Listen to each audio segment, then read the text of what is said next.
I'm going to put a statement.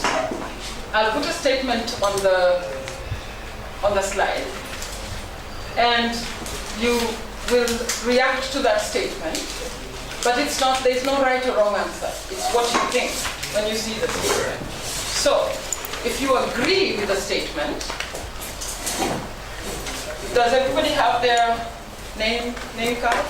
So, if you agree with the statement, you will raise your card. If you disagree with the statement, you will raise a pen. And if you're not sure, you will raise a glass. I say cheers. Raise a glass if you're not sure. Okay. So, agree, if you raise this.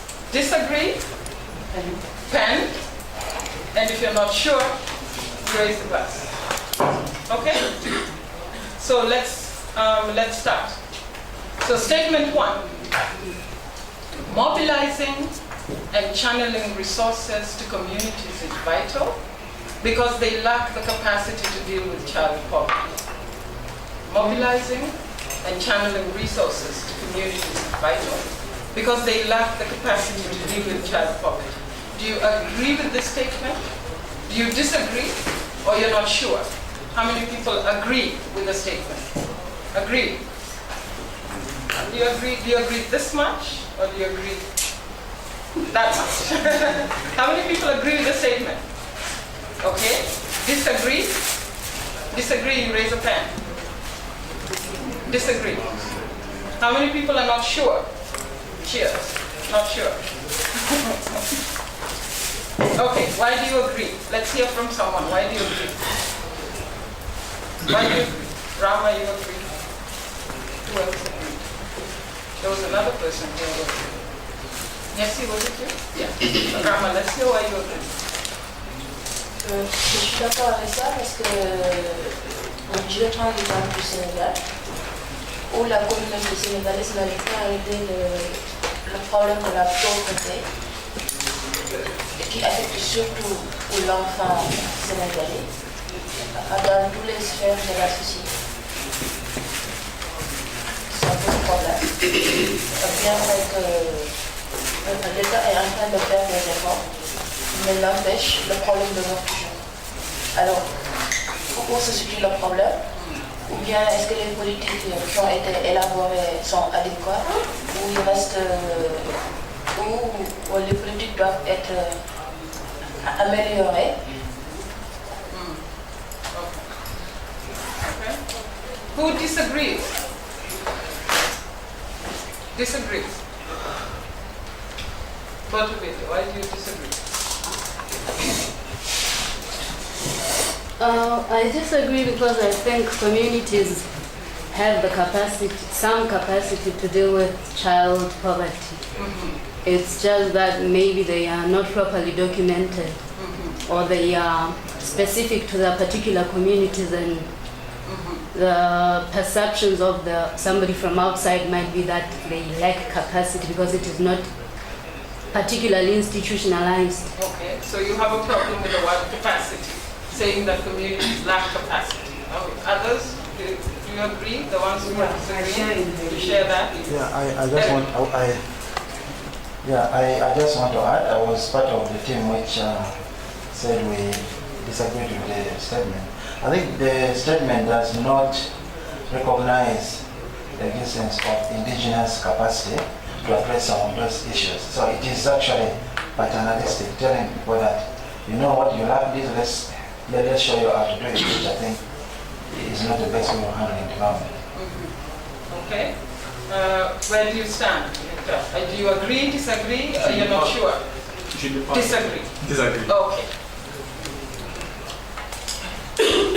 Je ne suis pas d'accord avec ce discours parce que c'est toujours le discours occidental. Et aujourd'hui, nous devons être capables en tant qu'Africains de déconstruire ce discours-là. C'est-à-dire, on a entendu dire que l'Africain n'est pas capable de se prendre en charge. Et si on dit n'est pas capable, il parle de capacités morales, intelligentes, économiques, etc. Aujourd'hui, nous sommes 50 ans après l'indépendance Mais si on va continuer par penser que on a besoin de l'aide de l'extérieur pour pouvoir supporter les enfants en Afrique, alors la dépendance économique nous amène encore vers la dépendance politique. Je ne suis pas d'accord avec ce discours. Oh, okay. Okay. So people disagree with how it is phrased and certain words that have been used and ways in which they're framing communities. You know, so talking about lack of capacity, and people are saying what capacity. So you know, it's a question of, you know, certain words, and then the word communities. What does that even mean? You know, so questioning the framing of this, questioning words like capacity. What about resources? They lack resources. What are we talking about? As somebody pointed out, indigenous resources, they could be material, human resources, you know, organizational resources, or is it just material?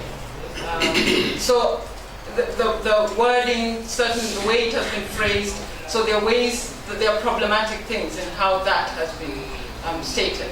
The second statement says, failure by poor parents, caregivers, to adequately provide for children is one of the main reasons for the increased insecurity in poor communities. Failure by poor parents, caregivers, to adequately provide for children is one of the main reasons for the increased insecurity in poor communities. Do you agree with this statement? Do you disagree, or you're not sure? Agree. How many people agree with the statement? Nobody. How many people disagree? Disagree? Hands? How many people are not sure? Cheers. Okay. Why aren't you sure?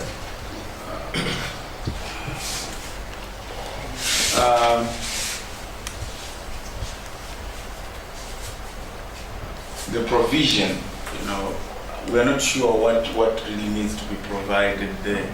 Like, you know, she said, we might be having the capacity of through indigenous knowledge systems. So what is it that needs to be provided there? It's not quite clear in this regard. Okay. So maybe at a material level, the community might not have. But as you know, like she's looking at, it's her who is looking at the indigenous knowledge system. Maybe the indigenous knowledge is there, but they lack the material to flow into the system. So it's not quite clear as to what exactly needs to be provided there. Okay. Yeah. Somebody who disagrees.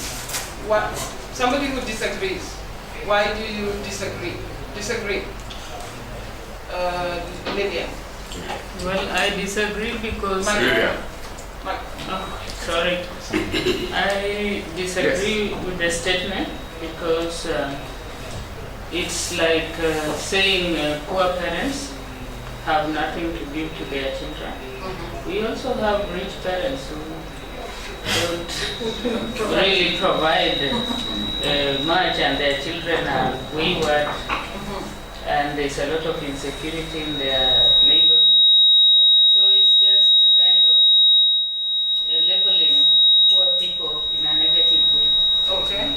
So you're opposed to the way it is framed in the sense that there's a blame, an aspect of blaming poor parents. Professor, microphone.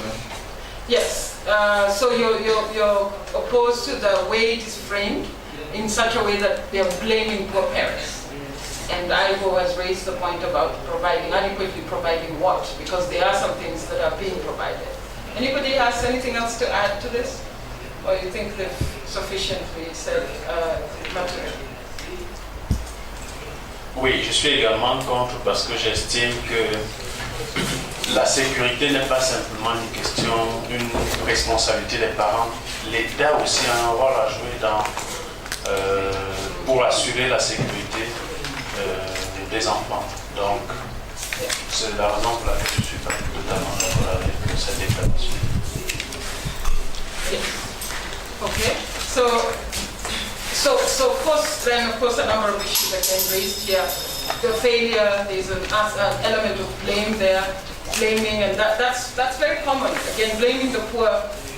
You pull yourself by your bootstraps, and sometimes they don't have goods, you know, so blaming people for their situation.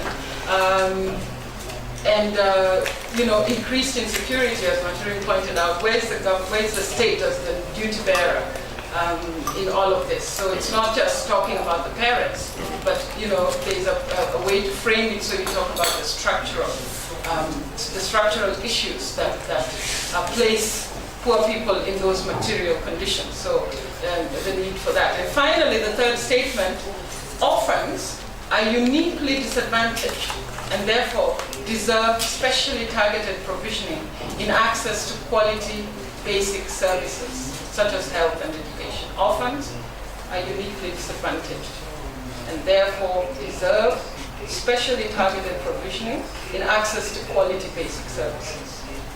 Do you agree with this statement? Do you disagree, or are you not sure? How many people agree? Orphans are uniquely disadvantaged. We have some people immediately agreeing.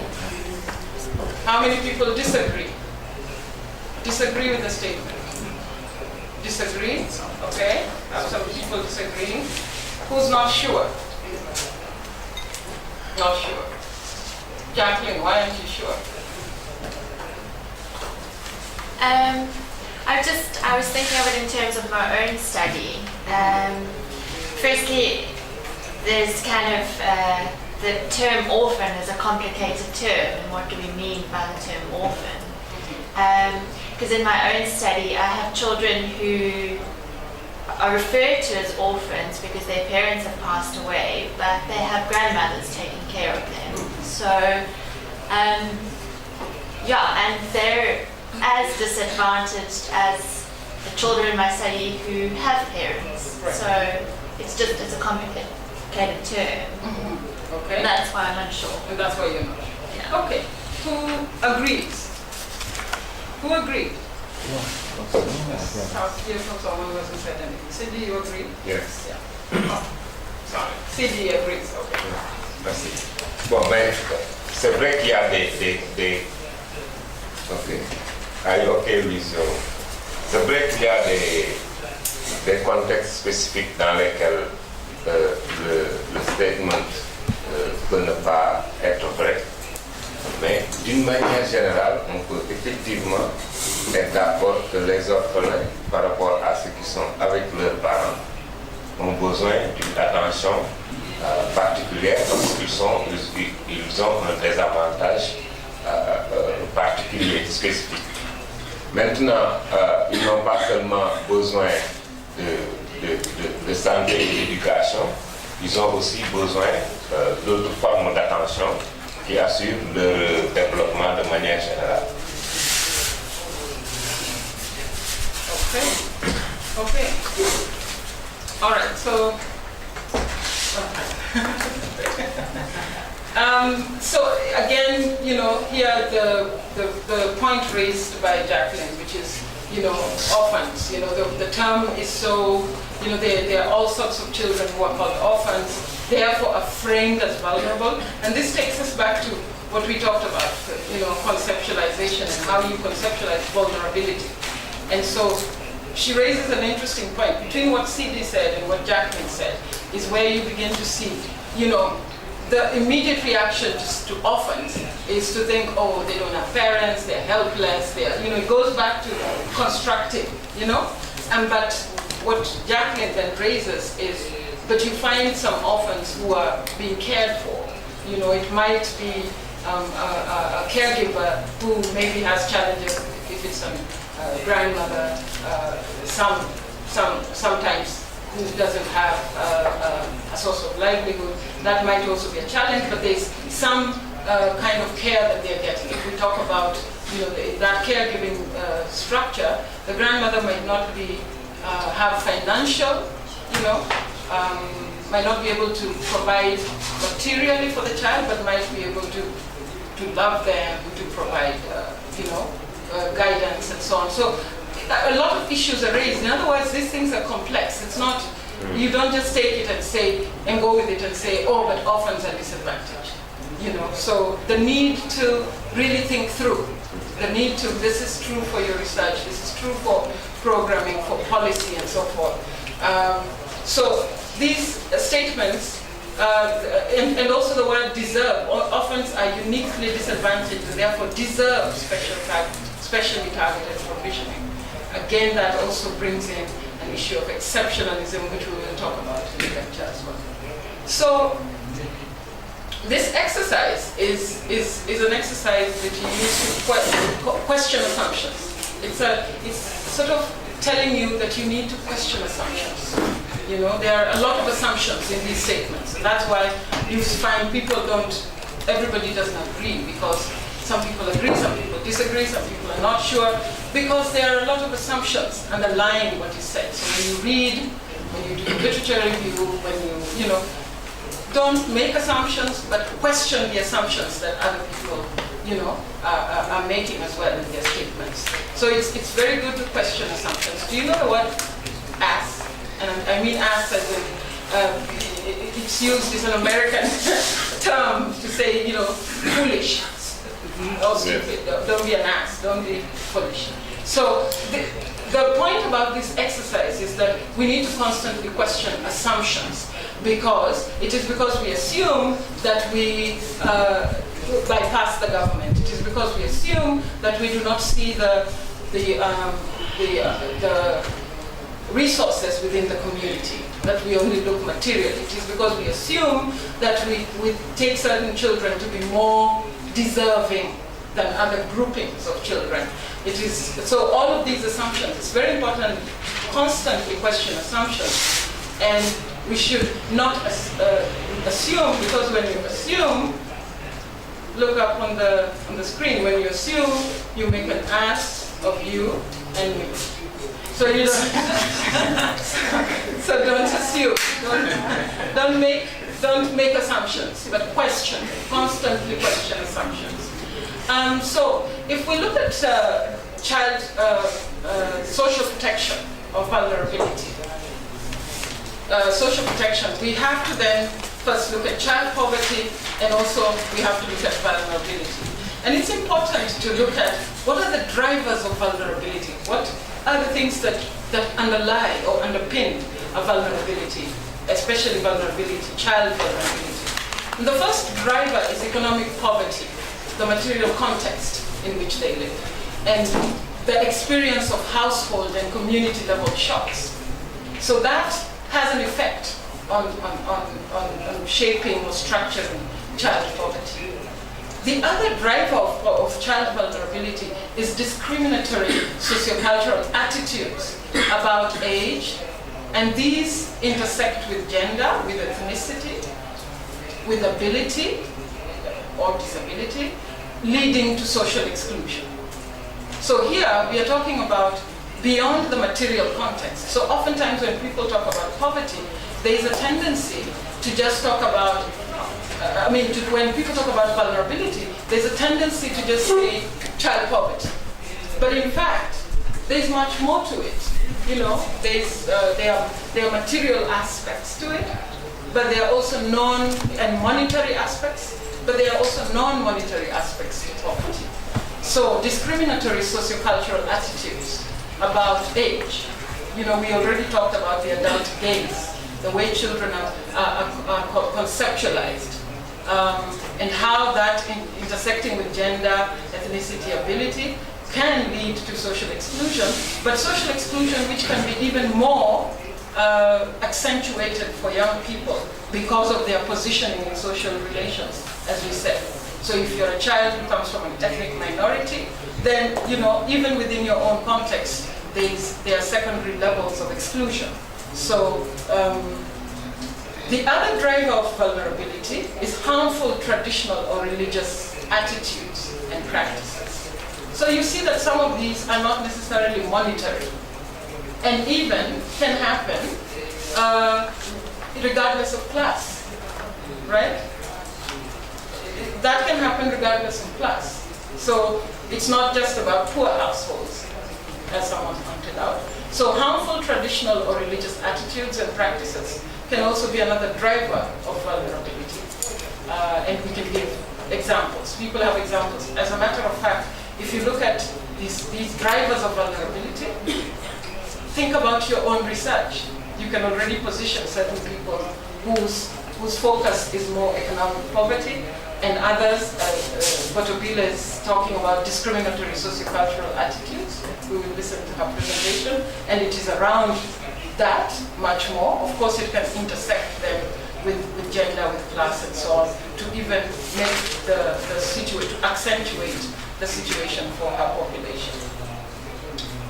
Another one is armed conflict, and we are in Eric's territory, right? So armed conflict and how it enhances child vulnerability. You know, we have a lot of wars all over the world, but 80% of refugees worldwide are women and children. 80% of refugees. Women and children do not fight. They're not in armies. Well, of course, you have child soldiers and so on. But who does the fighting, but who is the one who gets impacted by conflict? So armed conflict enhances vulnerability. And we should not forget also, from the supply side, weak institutional capacity. Weak institutional capacity. A lot of state institutions or state structures are under-resourced. The services that are provided are fragmented.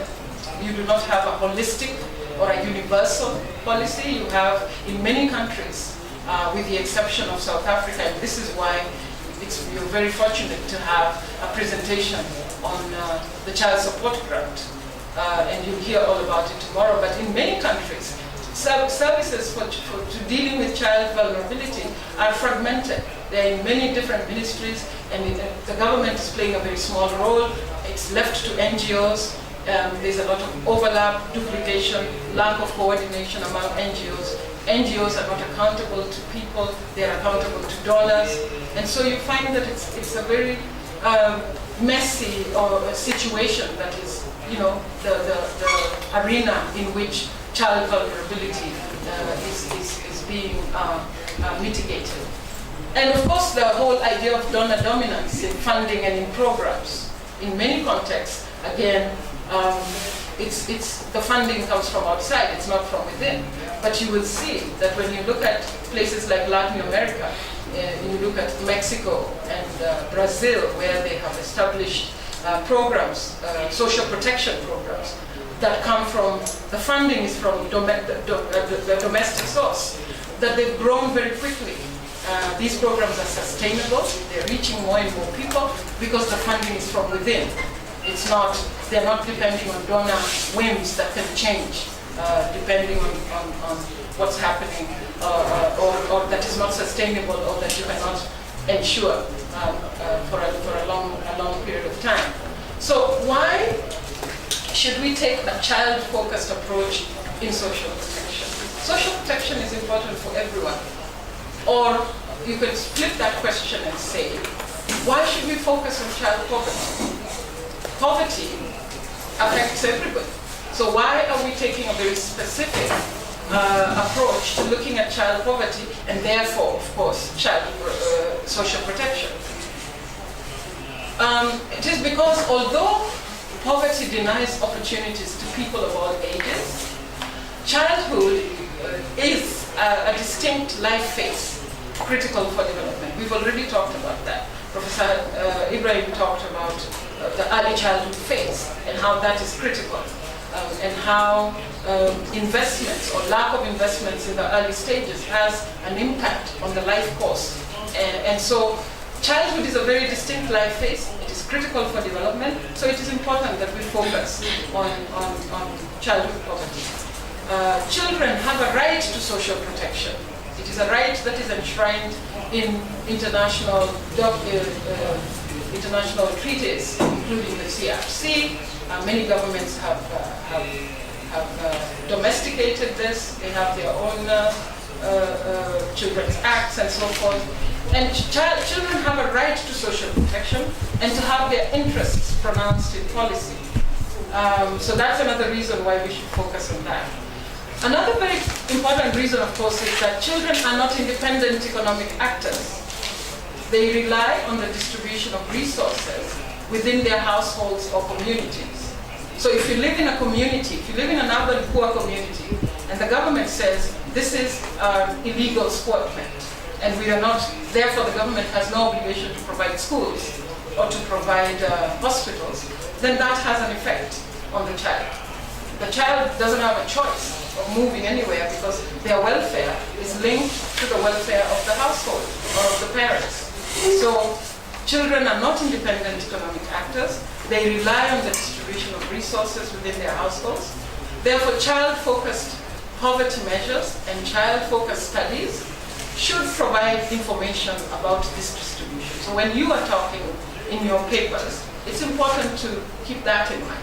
We are talking about children, but the welfare of the child is linked to the welfare of the parents and often of the communities in which they live. Another point to remember is that child poverty is multidimensional.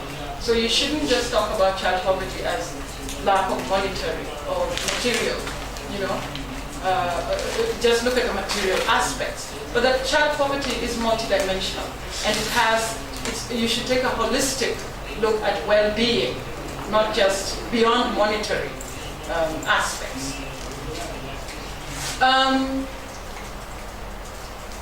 And there's something that is emphasized quite a bit, that poverty measures and social protection strategies should not be based on household income or consumption.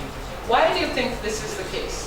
Why shouldn't we base it on household income, or if we do, then we need to be a bit careful? Why is that important to bear in mind? Because when I was reading your proposal, some people who were looking at poverty talked about income poverty. Why is it a problem to look at income poverty? Because the basic way of measuring poverty is to look at households. You have a line, a poverty line, and households that fall beneath that line are deemed to be then poor households. Why is that problematic? Why would that be problematic? That's a very important point to put in mind, and I'll talk about why. Because child poverty impacts on a child's well-being. And well-being is a much more holistic notion. And you can't capture it by just looking at income. You cannot just look at a household and look at the income of the household and measure well-being. And it's important to remember that child poverty can be sustained into adulthood. It's called life course poverty transmission. And it can also facilitate the transmission of disadvantage into the next generation. And that is called intergenerational transmission of poverty. So it's very important to look at child poverty because it can stay with somebody throughout the life course, and then they can pass it on. If nothing is done, it can be passed on to the next generation, and then you have a vicious cycle of poverty that continues. So it's very important to look at child poverty because you can then begin to break those cycles. Back to the point about why we should not just look at household income or household consumption. Because childhood poverty is not just material poverty. It is a complicated web of marginalization. It includes growing up without an adequate livelihood, that's critical. But it also includes growing up without protective community structures. It includes growing up without a voice in affairs concerning them, because we already talked about how children are positioned in social relations. So oftentimes, and remember when we were talking about what adjective describes a child? People said voicelessness, And in our own work, you're supposed to try and view the child as an agent. And remember the 3 B's. The child as a being, the child as a becoming, and the child belonging. So all of that. So that's why you can't just look at one dimension, which is just the material. And that is the problem with a lot of poverty measures. So when you're writing this, for those who are really focusing on child poverty, but even generally when you're reading, be critical. If the poverty measure is very constrained to just looking at survival issues, you have to be critical and then say what your own perspective adds to that. Maybe you're bringing in children's voices that are going beyond income. So it's important to highlight that. Poverty measures, as I pointed out, are very limited. The current way that poverty is measured, it's important to distinguish between how an organization like UNICEF, for example, UNICEF, there's a distinction that is made between poverty in developing countries and poverty in developed countries. So you find that in developing countries, they measure survival and chronic poverty. The focus is on survival and chronic poverty. So under 5 mortality rate, just very limited ill-being indicators. But in developed countries, if you look at the UNICEF report that came out in 2007, it's much more holistic. They're looking at well-being, children's perceptions. How do they feel? Are they happy in school? So it's much broader than just looking at material. So there's a contradiction there, and a tension there, and an inadequacy in how poverty is measured, and you have to be aware of that, how child poverty is measured. So there is actually an urgent need in measuring poverty for a paradigm shift in favor of approaches that include all children, not just very poor children or those who are deemed chronically poor, but in fact all children. The shift should also recognize material, but also non-material and subjective forms of well-being. So more than just an absence of ill-being, but also how children feel. Are they happy? Are they happy with their school? If you Dio is talking to the child hawkers on the highways, you should ask them, are you happy? Are they happy about being there? It's not just about, documenting or what you observe and so forth. But when we talk about, and this is where it's important to link it back to what Professor Ibrahim said about, participatory, then it becomes important what techniques you're using. How are you talking to the children? Because then, if you really are using participatory techniques, then only can you begin, and producing data even. If you talk about data production and not just collection, you can maybe begin to then go more in depth to ask children questions about what they feel, about their well-being. So there's a need for a special attention to widen the frame of reference from just inventorizing material deficits, just saying so many children are not immunized, so many children are this, to holistic exploration of well-being, to have a much more robust way of thinking about well-being beyond just the material and monetary aspects. And in Africa, there's been, beyond sort of the Bristol approach that has been used by UNICEF, there's, unfortunately that's in yellow, but it's a link and we'll give it to you when you get the notes. The Young Lives Project, are people aware of this? I put it in the bibliography. Does anybody knows about the Young Lives Project? You should all be very familiar with it, and particularly Grace, Dio, certain people who are looking at poverty, children's voices and all. It is very important that you look at the Young Lives Project. This is a 12-year study, a longitudinal study that is monitoring 12,000 children in 4 countries, in developing countries, and they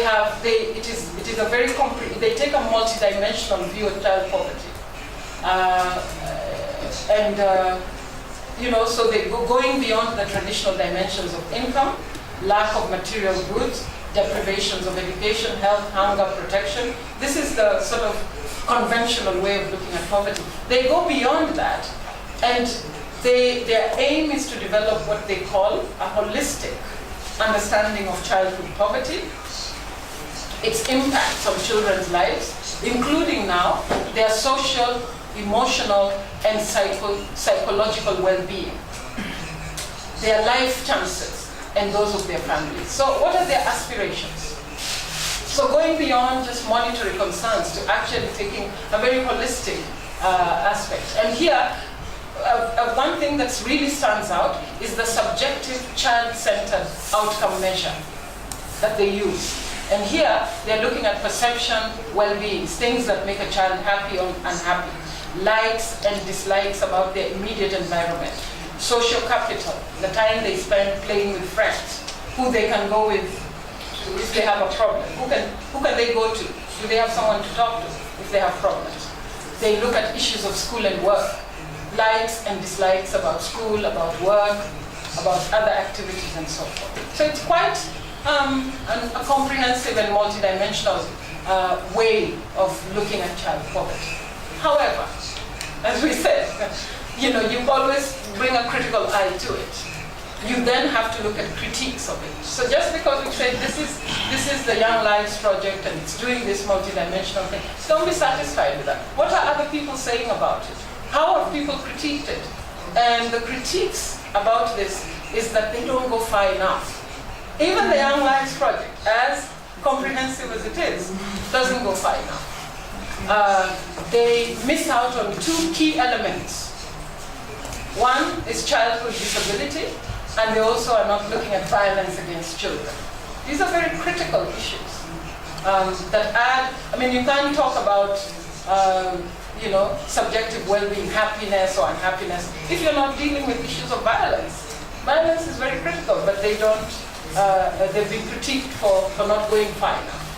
So there you have to also take that into consideration and be clear, be aware of this discussion and what they do, where they reach, and what they leave out.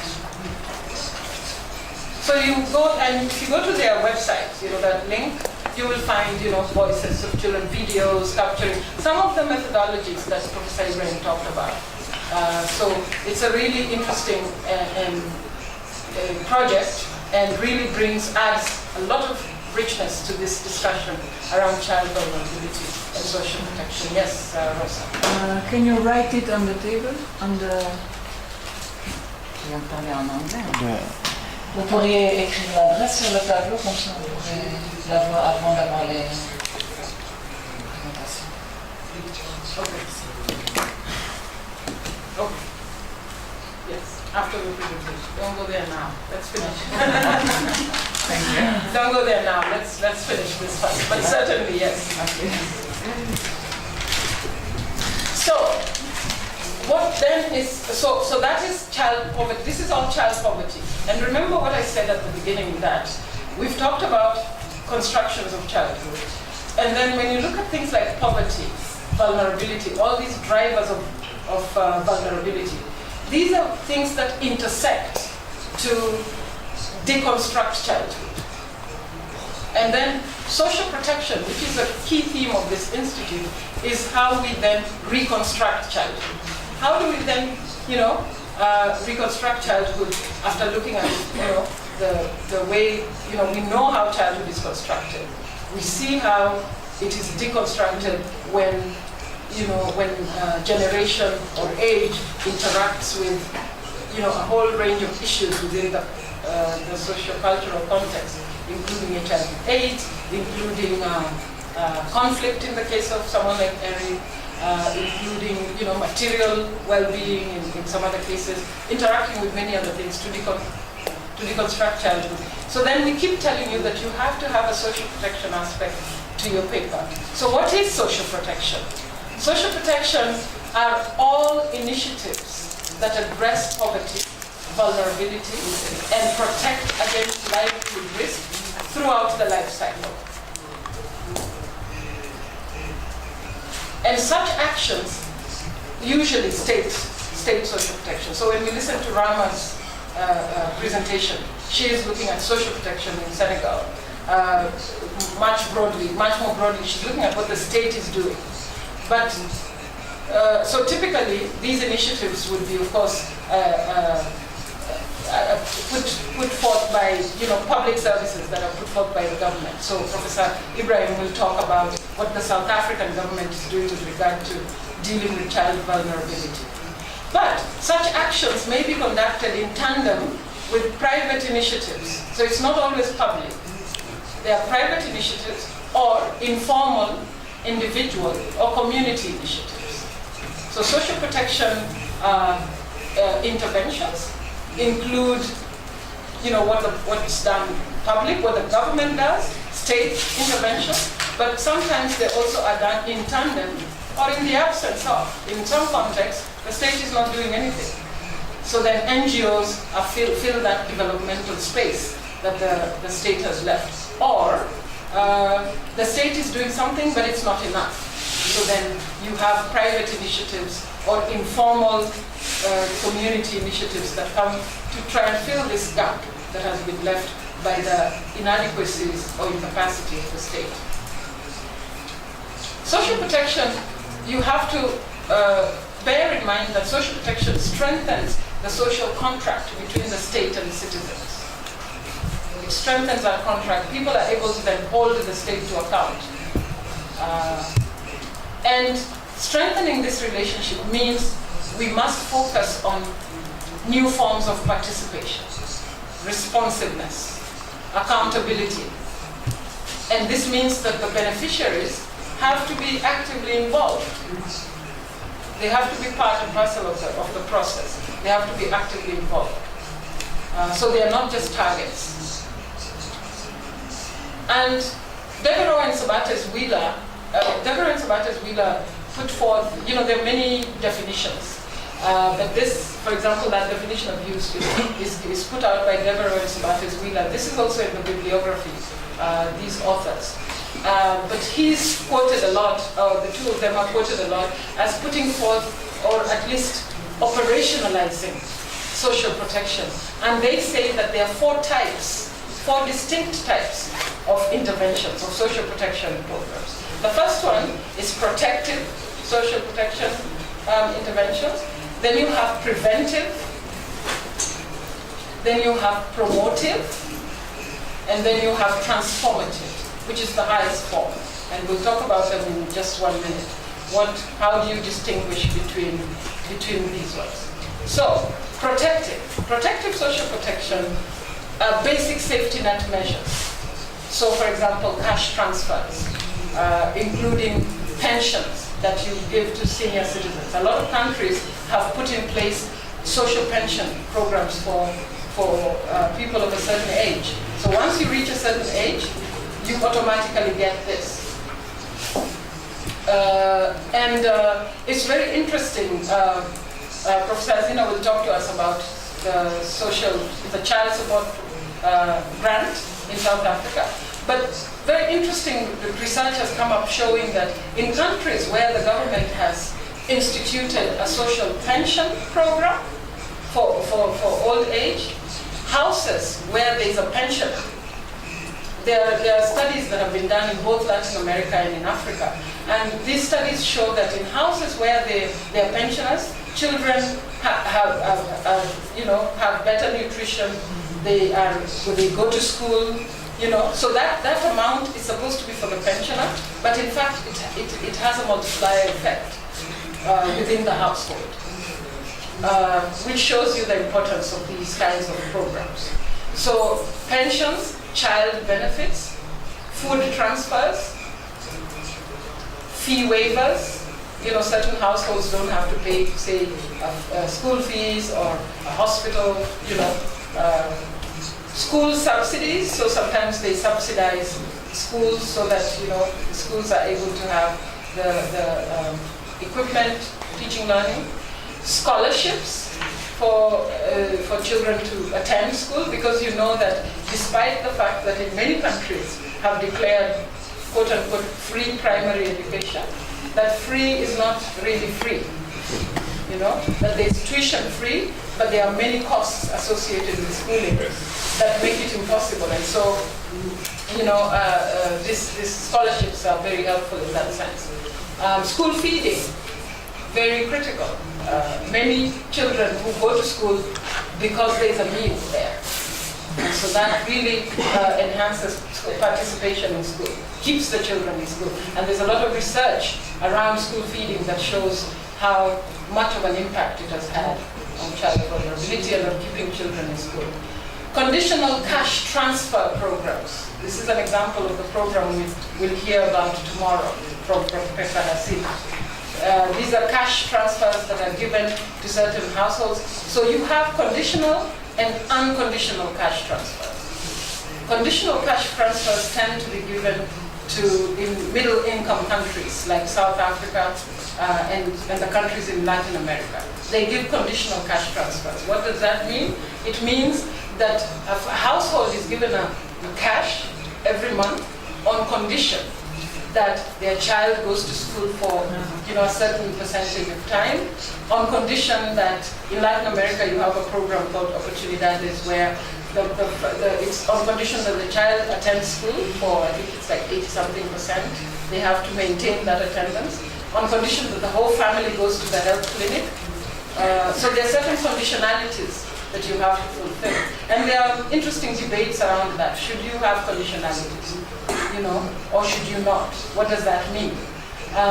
But in many countries in Africa, they give unconditional cash transfers because you cannot put a conditionality. You cannot say you're given this money on condition that your child goes to school when there is no school to go to, or there is no clinic. Even in Latin America, this program does not work in places where there are no supply, like there are no schools, there are no hospitals, there are no banks where the money will be drawn from. So you put a conditionality, but those things have to be in place. Another kind of protective intervention will be fee waivers for childcare, for the early childhood phase, so that it releases mothers to go to work. Then you have the second type of intervention, which is preventive. And preventive social protection aims to avert deprivation.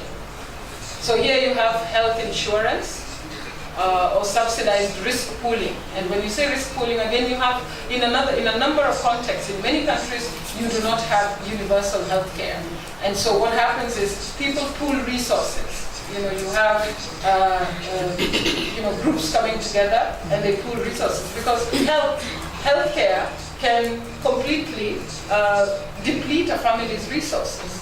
So you have people pooling resources, and therefore they can withdraw from that to go to. So there are these that are done through work, but there are other people that do it informally, within their groups. So there are some that are with formal employment, you get that, but informally there are many groups, and these groups sustain people in that way. So they are preventive.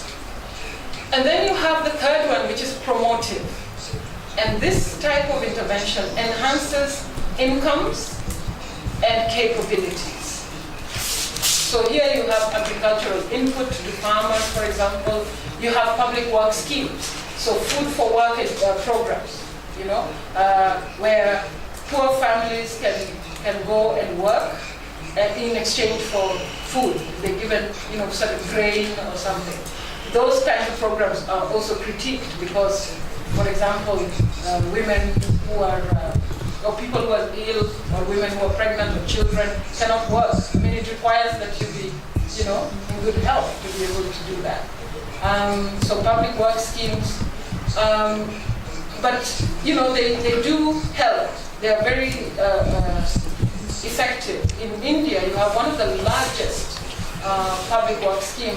It's called the Employment Guarantee Scheme, where the government guarantees a family, 100 days of work, before you get a job. And so you can do that. You build roads, or you build bridges, and in the process, you're also creating community assets. So, you're guaranteed a certain number of days to get work that you get paid for, and in the process, you also build your community.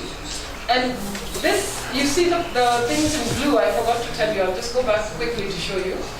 What is in blue is what targets children specifically. So cash transfers, pensions, benefits, food transfers is sent directly to the household. But fee waivers, school subsidies, scholarships, school feeding, these are directly targeting children. So what is in blue is targeting children. So fee waivers for health insurance, for example. In some countries, in Kenya, for example, they say that all children under 5, go to hospital for free. So that's targeting children directly. When it comes to these agricultural input public work schemes, they target the household, and they have an indirect spillover effect on children. because children don't have to go and work. But if their parents work, then of course remember what we said about the welfare of the child is linked to the welfare of the household. So that can be both positive and negative depending on what the parents do with the money. So that is why, again, here you see that dependency of the children depending on the household. It's not guaranteed if the transfer is not targeting the child directly. And finally, the fourth aspect of this, which is something that Deverance Matters-Wheeler did very well, is the transformative social protection. And here we are talking about addressing issues of social equity and exclusion, reducing vulnerability by transforming the socio-legal context within which livelihoods are constructed. So this is beyond monetary, beyond material. It is about social justice. It is about ensuring that you deal with because you cannot legislate attitudes, for example. You will see that in Botobile's presentation. When you have a policy, but people are still being discriminated against, then it means you have to deal with attitudes, or you have to deal with the legal aspect where, for example, children who are orphaned, their property is being taken by relatives. So there you need sort of legal support. So transforming the context within which livelihood are constructed. And here you have equal rights, social justice legislation, affirmative action policies, asset protection, like I said, for example, widows and orphans with inheritance. And for children, it's legislation implementation to promote child rights, to protect against violence, to protect against trafficking, early marriage, etc. So if children are perpetrators, what IGO is looking at, then you look at rehabilitation services for young offenders. You look at how are they treated within the socio-legal context. How are these juvenile delinquents treated? So all of that is part of this transformative intervention. So if you look at these four types of social protection, you will find that your study fits in somewhere. And it's not that it's one or the other. It could be several, a couple of them that speak to your particular issue for your paper. And in all of this, always, you remember that the efforts to promote children's voice and agency. So it's not just about interventions targeting children, but how to have them as active participants or active agents in this. When you're talking about social protection, it is important to think about what is the conceptual hooks or the theoretical sort of avenues that you would follow. Remember, again, this is toward the publication. So, because this is a Child and Youth Institute, you all have to construct childhood. So you have to talk about constructions of childhood. And for some people, like Botobile and some people who move more towards the youth stage, then you will have to conceptualize adolescence or youth. So that's something you have to do. And then poverty, of course. Poverty, vulnerability. Yesterday we talked about vulnerability already, the very good question that Nestle asked. And then you see how you can conceptualize vulnerability, and then in analysis you begin to tease out issues that come up. Social exclusion is an important concept. And I'm not saying all these concepts apply to every single paper, but there are some that will be, applicable in your particular case. Then, of course, citizenship rights. Nyesi asked this question about citizenship rights, and here you can conceptualize it so that you're clear, you understand what does this mean. What does it mean when we talk about citizenship rights? How children can enact their citizenship. And there's literature around citizenship that makes a very interesting distinction between thin citizenship and thick citizenship. So for example, if you take men, adult men, they have thick citizenship. They have a voice because of the way they are positioned in social relations, in society. If you look at state power is often male power, you know, and so men's, and not all men, you know, there are of course men who are disadvantaged or men who are positioned in such, so remember the multiplicity, you know, just because we say men, not all men are privileged. So in that sense, then you talk about their thick citizenship. And then for children, then you tend to be, so you think of citizenship as a continuum. And so children, women, and even when you talk about children, even girls, their citizenship then tends to be very thin. Particularly when you think about girls, the distinction between even female and male youth. Female youth, and this is some work that I do, I write about, you know, young, poor, urban poor female youth. When you talk about youth, young males enact their citizenship in the public sphere. Young females enact their citizenship in the private sphere because they're often in the home, so they tend to be invisible. So their citizenship is thinner than the male citizenship. So these are, you know, ways in which you can, but there's interesting literature around it that you can read and see what applies to your particular case. And then householding theories. Theories around the household, you know, and how decisions are made within the household. And the reason why we said you shouldn't just look at income within the household is because households have inequalities. Households have inequalities. There's secondary poverty. If you take a poor household, there is secondary poverty within that household. So it's a poor household, but there are people within that household that are even poorer than the overall household. I remember when I was doing my PhD research, my supervisor, they were doing a huge study in Asia. And they did a study where, she told us of a study where they had done, and they were looking at consumption within the household and the work, you know, linking it with how much work was being done. So the way it was categorized was that the people who did the most work were the women, followed by the animals, no, the young girls, followed by the women, then the animals, then the boys, then the men. And the people who ate the most and got the best food were the men, the animals, and the men, the boys, the animals, then the women, and then the young girls. So it was quite the opposite. Those who did the most work ate the least, and so on. So households have inequalities, so you cannot say, this is a poor household. You go into that household, you open that black box that is the household, you will find again there are hierarchies of poverty within that one household because of gender, power relations. So conceptualizing the household as a site of competing gendered interests, rights and obligations, with household members often involved in bargaining, negotiations, and even conflict.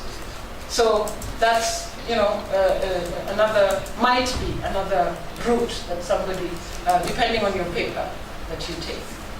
And of course, critical theory, and Professor Ibrahim talked about this. So critical theory would be applicable in this case if you're looking at social protection. So just, I want to look at some critical issues, and I'll just go over this very quickly. So what are some critical issues around social protection? That social protection interventions or policy mostly focused on protection of the legal and care and needs of orphans and vulnerable children, and children affected by AIDS. So here when you're talking about, when you're defining vulnerability, the discourses of vulnerability, then you will see that there was, for some time, because of the AIDS pandemic and so on, there was a moral panic around the AIDS orphan crisis. You know, so there was, the donor community drove this, there's this AIDS orphan crisis, and so that's why, if we go back to our statements that we started with, orphans are uniquely disadvantaged. For a long time, that was sort of the sort of given rule that people assumed that orphans were uniquely disadvantaged. And a very good story I've got a good story for you that highlights that. World Vision was doing a project in a big slum in Kenya, in Kibera. This slum is called Kibera in Kenya. And they were doing some other project, and they came across, this is the time when child-headed households just started coming into the picture. And they found 11 child-headed households. And they went into a panic. Oh my goodness, there are 11 households with children living on their own. Their parents have died, and this is terrible. So they went back and they quickly wrote a proposal, and they got funding.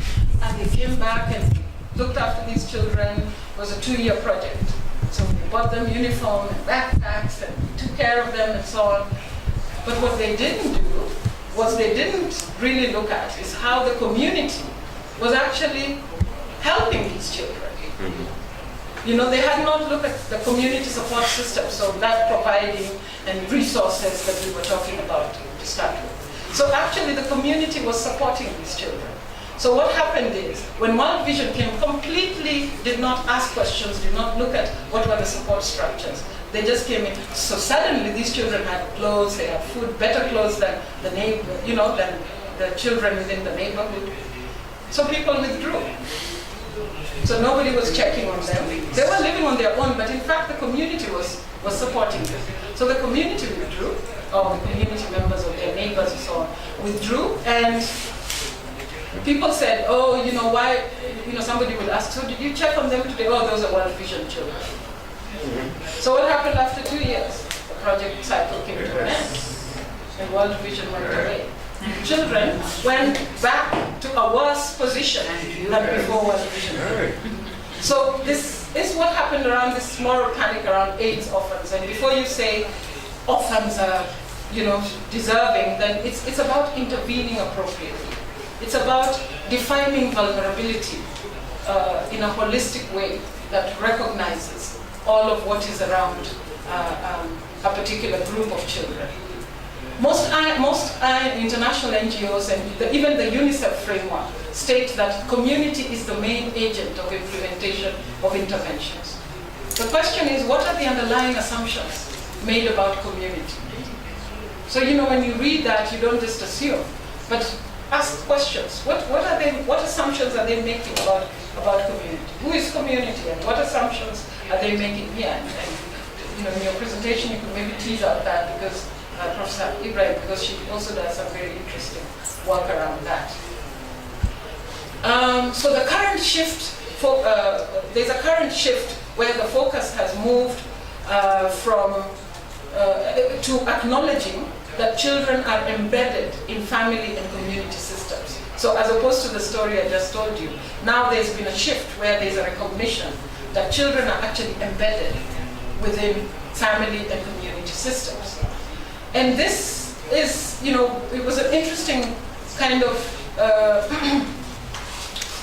this comes with a discussion that there was a tension between those who, proponents of a theory that is called the social rupture theory and social resilience theory.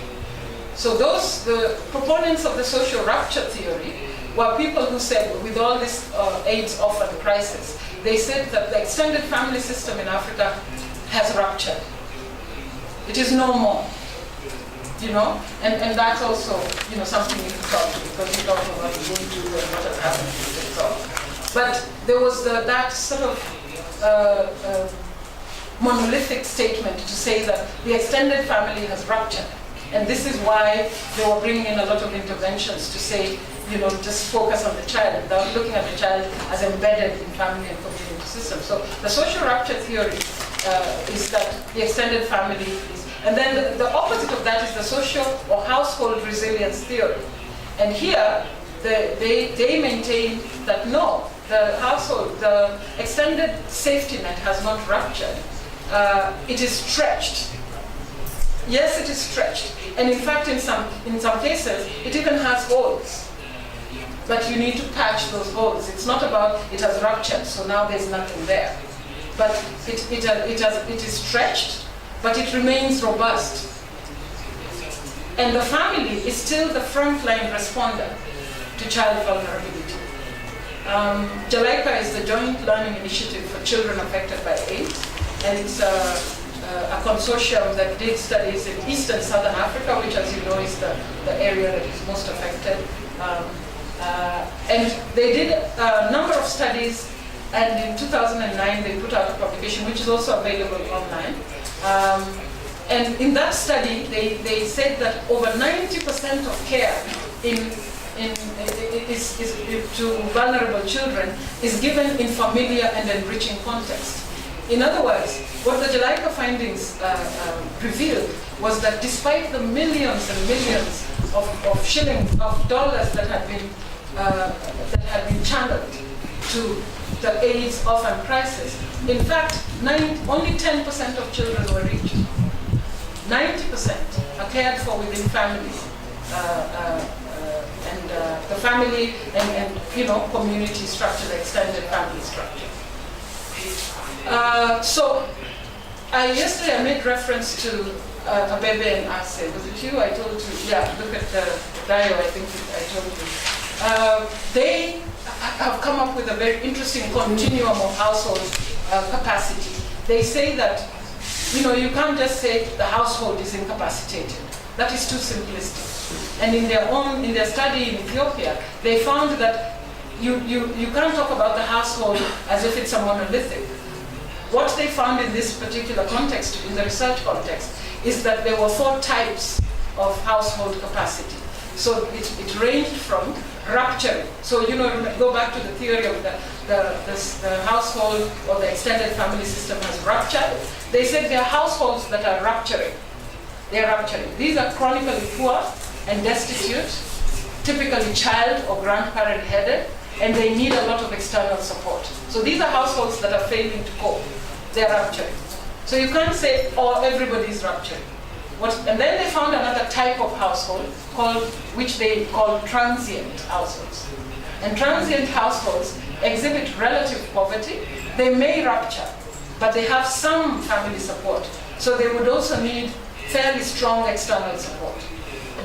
And then they found another type of household that are adaptive.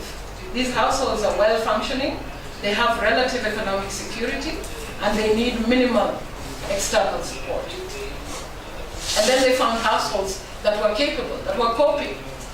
And these households are viable, material and social capacities. They need no external support. They're successfully coping. So there was a continuum of households within this one study area. So you cannot say, household. You cannot make a general statement about households when in fact, you need to. There's a continuum, So it's very important then to think about it in that way. You can't make a general statement about female-headed households, for example. Someone did a study in Egypt and found 8 types of female-headed households. So you can't just say female-headed households are vulnerable, child-headed households or whatever it is. So again, it's a caution to be very critical and analytical, and to look and to not look at these issues tend to be complex, so not to simplify them. And so tomorrow, Professor Ibrahim is going to talk about cash transfers. So I thought I would just very quickly explain cash transfers fall under social protection interventions, which are called social transfers. So what are they? And this is the most popular, intervention now that is happening all over the developing world. So what are cash transfers, social transfers? These are regular and predictable grants, usually in the form of cash, that are provided to vulnerable households or to individuals. And the examples are like social pensions in Brazil, South Africa, Lesotho, Namibia, Bangladesh, Nepal. These are countries that have instituted social pensions for old age. So there's a cut-off age, in 65 and above, 70 and above, 75 and above. Lesotho started with 75 and above, then they lowered it to 70. So the program keeps growing. They want to universalize it. Another example of a social transfer is child benefits. So for example, tomorrow we will hear about the child support grant in South Africa. So the child benefits. Another one is conditional cash and asset transfers. So in Brazil, you have the Bolsa Familiar. It started as Bolsa Escola, targeting children, child labor, and now it has grown. It's really big. Bolsa Familiar, Oportunidades in Mexico, and the child support grant. These are now the really, really big programs that you will read about there. Oportunidades in Mexico, which started as Progresa and now has become Oportunidades. Food, cash for education in Bangladesh, which has done an amazing job in terms of bringing girls into school. They were dealing with how do you bring more girls into school, so they started giving food for education, cash for education, and this really increased girls' enrollment and participation in education. And what's interesting about Bangladesh, and this is another thing about the need to constantly monitor programs. What happened in Bangladesh is that they actually have reached a point where there are now more girls than boys in school, because they focused on girls so much and ignored boys. And so it's the need to constantly monitor and see, do we still need to just focus on girls, or do we need to start letting in some poor boys as well? So the need to constantly monitor these programs. Unconditional cash transfers. So a number of countries in Africa have instituted, but these are still not universal. So the reason why tomorrow's presentation is interesting is because it's a program that is universal all over the country, and children up to 18. So in these unconditional cash transfers in Kenya, Zambia, Malawi, Ghana, Ethiopia are still at a pilot stage, and they're still done in certain regions. They're not all over the country. South Africa also has a disability allowance that targets people with disabilities. Then there are labor market interventions. I already talked about the employment guarantee scheme in India that offers employment benefits. And it's very important to look at the context of provisioning. And tomorrow, Professor Ibrahim will talk to us about the context of providing this child benefit, the politics around it. So those are very important. These are notes that you will get, so I'm not going to go over each and everything, but why is it important to support cash transfer programs? Because social protection is a right, because poverty reduction strategies do not always reduce vulnerability or extreme poverty, because children and the elderly are vulnerable to the effects of poverty, because fee waivers are insufficient for many of the poorest to go to school. They face other barriers, uniform, food, and so forth. Because in contexts where there's HIV/AIDS, ARVs are less effective when recipients have poor nutrition.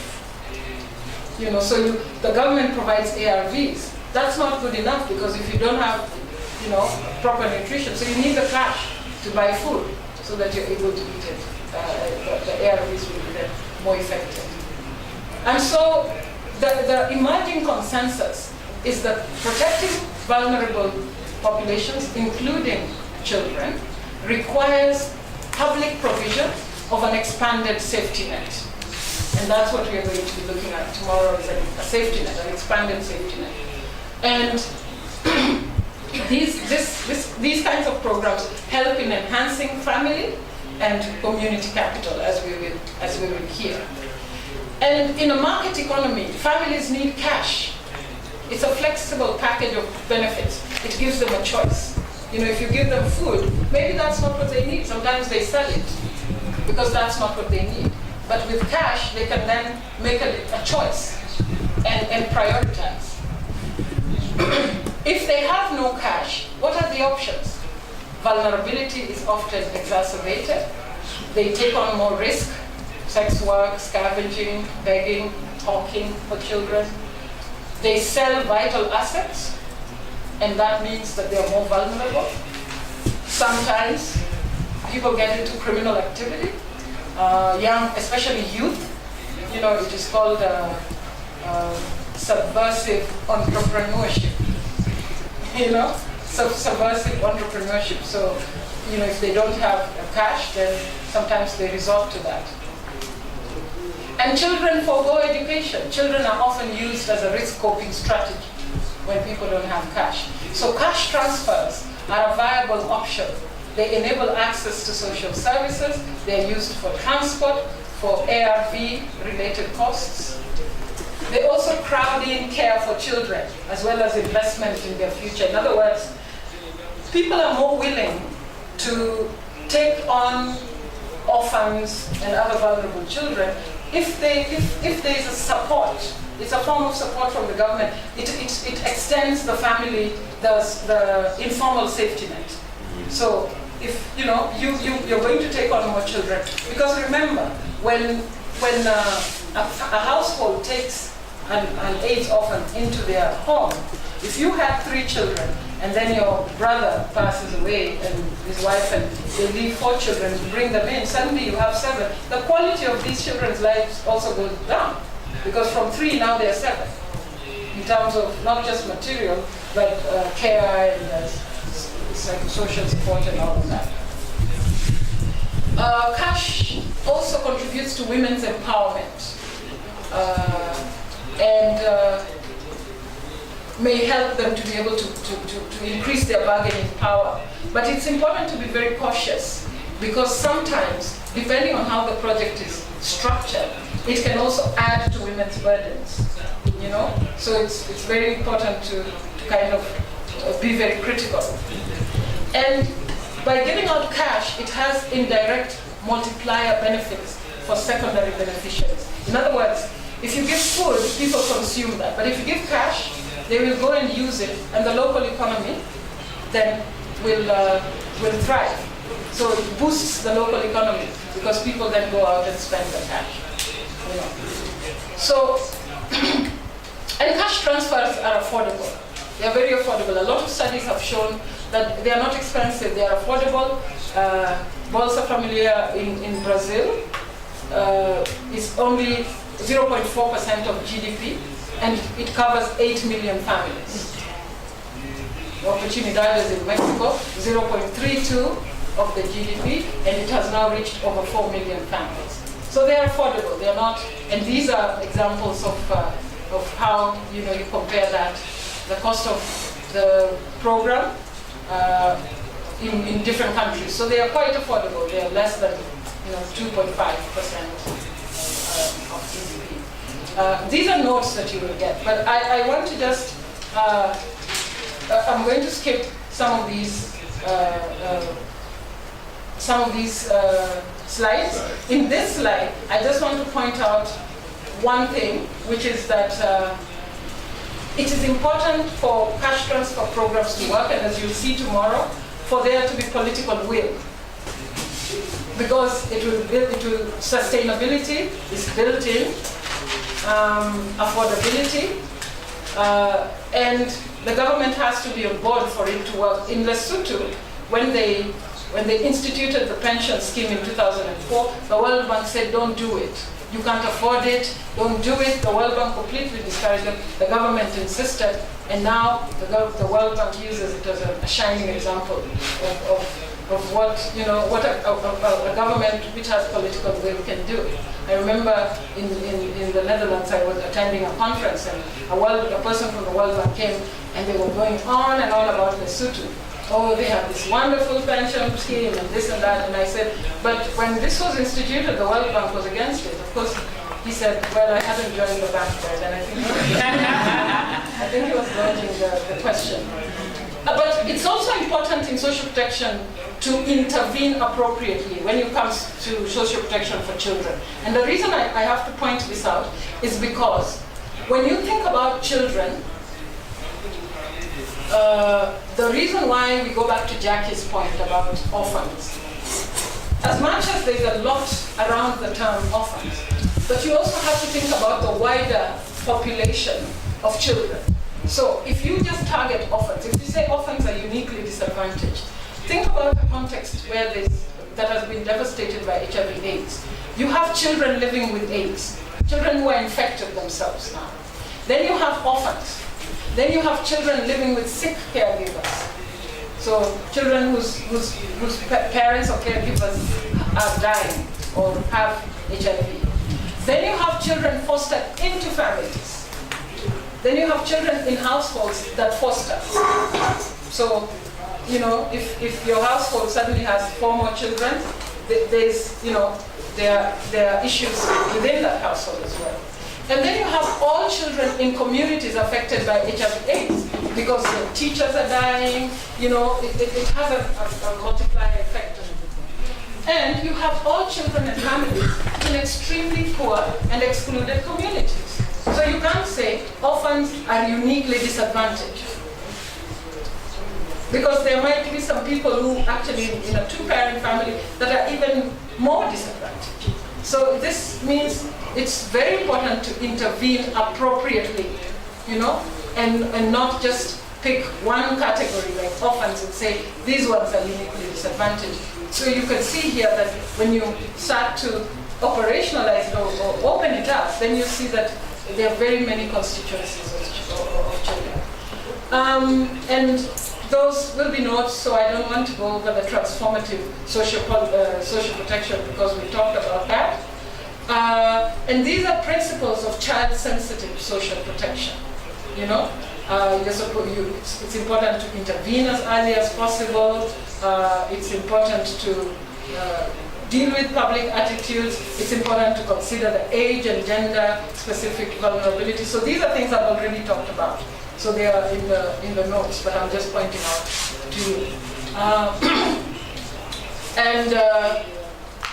You know, I think that the important thing that I want to emphasize is the need to think about the mechanisms and the intra-household dynamics that may affect how children are reached, with particular attention looking at men and women, looking at boys and girls, looking at secondary poverty within the household and inequalities within the household. But a very important point also is to ensure that you include the voices and opinions of children, their caregivers and youth in understanding the design of social protection systems and programs. So next week, my last presentation will be to look at a particular study where we look at governance and accountability issues in social protection. It's based on a study where we are saying if there are social protection programs, it's very important to take into consideration the role of children as critical policy actors, their voice, and how programs are accountable to them, and how they're able to also hold providers accountable for the services they get. I think I'll end there. We have gone on and on. We changed this suddenly, and so I wasn't able to remove some things that I wanted to. But I hope you get an overview of what social protection is, and also child vulnerability. Any questions? Maybe you want to breathe a little first. Maybe we should give a clap first. Yes.